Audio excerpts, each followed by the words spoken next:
The best feeling on a motorcycle is nobody knows if I'm black.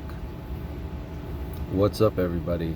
It's your boy Cobra. And yeah, I put on that helmet, I put on a visor. You have no idea. I could be black as night. People might be able to see my neck, but who knows? Maybe I'm going so fast they don't get a glimpse of it. Or maybe I wear a turtleneck. But I could achieve the American dream. I could be black. And then people would worship me. I'd get to cut in line, get to act a fool in public, chimp out, wild out, whatever I want to do. Because all I have to do is just say the R word if I face any consequences. Oh yeah. Heck yeah, dude. That's racist, man. Hey, what you mean I can't cut in line for? Cracker ass motherfucker. Hey, I'm about to cut in front of you in this line here.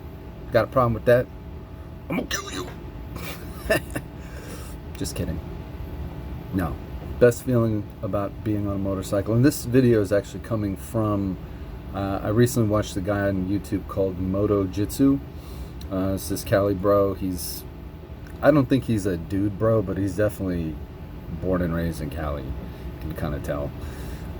But he's all right. He's talking about how he gets into the zone. He calls it a flow state, where you're just thinking about riding a bike and just doing maneuvers. And he talks about like the best feeling, that he achieves when he does that. So I thought, well, I've been riding probably just as long as him, and when you put it into the age we started, I have no idea how long he's been riding for, but he's not too much older than me. So, and I got my first bike at like, what was it, 20? Got my first bike at 20, paid for it myself. Would have got it sooner, except my dad was like, hell no, even though he had a bike. Best feeling on a bike, just flying, man. Just flying. Not gonna lie, yesterday I took the bike out, no jacket, just got my helmet and gloves, flew down the parkway, and it's Saturday afternoon, no traffic. I was flying, mate. I was absolutely flying. Get a load of him, mate. He's flying down the parkway there. Get a load of him, mate. Look at him. Look at him go. I don't know how fast it takes for people to feel speed, but for me it's like around 90 to 100. 90 to 100, that's when I'm looking at the speedo and I'm like, all right, I think I'm good. And I just keep that speed for as long as possible. And I know where the cops hide, so I've got a good idea. And plus I know these roads very well because I drive them every day on my way to and from work. So I kind of know where the potholes and like the dips and everything are. So that's really important too. If you're gonna go down the road really fast, make sure you know the road. That knowing the road is almost as important as knowing your bike. You could have your bike tuned to perfection. All it takes is a pothole to fuck you up. All it takes is one dip in the road to send you off the fucking gas tank or something. So that's just my 2 cents. I did most of my riding in Korea. When I was there, I had a ZX12. That was one of my last bikes. Last bike I had Ninja 500, or sorry, CBR 500R, which was perfect for living in Seoul. You don't need. I had a ZX12, but the only place you could really open it up was on the bridges, because you couldn't do it in the city, like in the city streets. There's just too many people. All it takes is one person to just jump in front of you and then you're toast.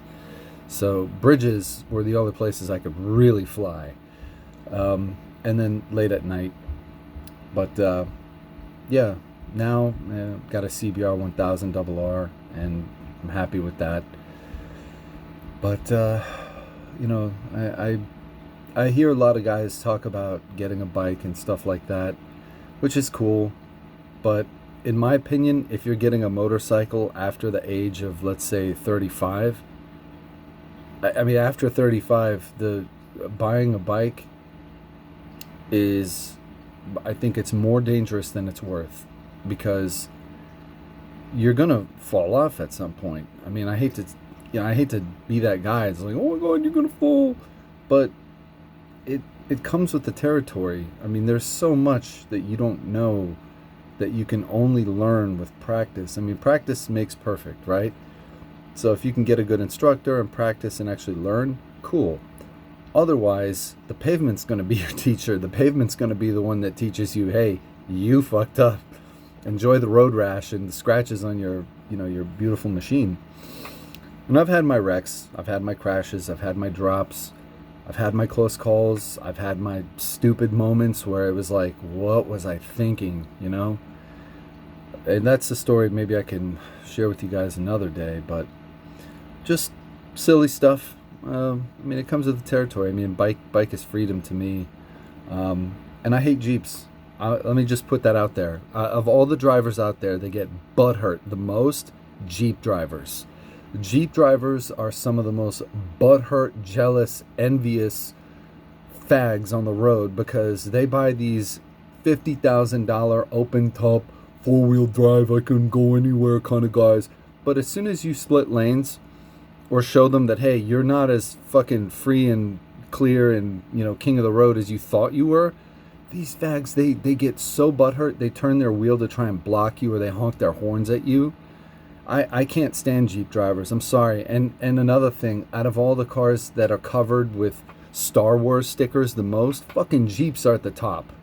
Jeep drivers are the biggest fucking new male soy boy fags that I come across. They cover their cars with all these like Le Resistance, Rogue One, I'm Darth Vader, Stormtrooper kind of guy. Or it's just some female who fucking puts a giant sticker on it that says, Jeeps are for girls. It's some dumb shit, man. It's like nobody gives a fuck what's between your legs. Just follow the rules of the road and get the fuck out of my way, you cunt. I do not give a shit about your gender. You're probably ugly as fuck. Let's be clear. Most of these Jeep females are ugly as shit. The harder a girl advertises stuff, whether it be her political opinion or she has a license plate that says sexy or something like that, the uglier she is. And it's the same fucking rule with female motorcyclists. They're all ugly as shit. I'm telling, hey, that's one thing that this Moto Jitsu guy needs to talk about. The scourge, the absolute scourge, the blight of female motorcyclists is one of the most disgusting things I've ever seen. I do not like female motorcyclists because they are 100% doing it for attention. No question about it. Show me a female motorcyclist and I will show you an Instagram or some other social media presence loaded, absolutely loaded, with pictures of her sticking her tits or her ass in every fucking shot. It's sickening. And the one thing that makes me happy is like when I see videos of them crashing or something. Yeah, I don't give a fuck how that sounds. Oh, you're misogynistic. Oh, you think. Yes, you're goddamn right I am.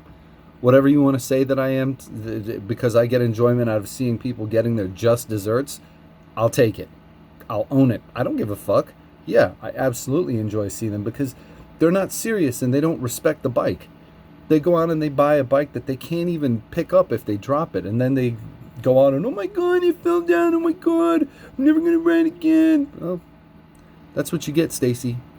Anyways, I just wanted to share a little bit of my thoughts when it comes to motorcycling with you guys. Been riding for many years. And yeah, for the most part, I ride safe. And I'm a very conscientious rider and driver. I stay away from stupid people. So just something I want to share with you guys. Hope you enjoyed it. Cobra out. Ugh.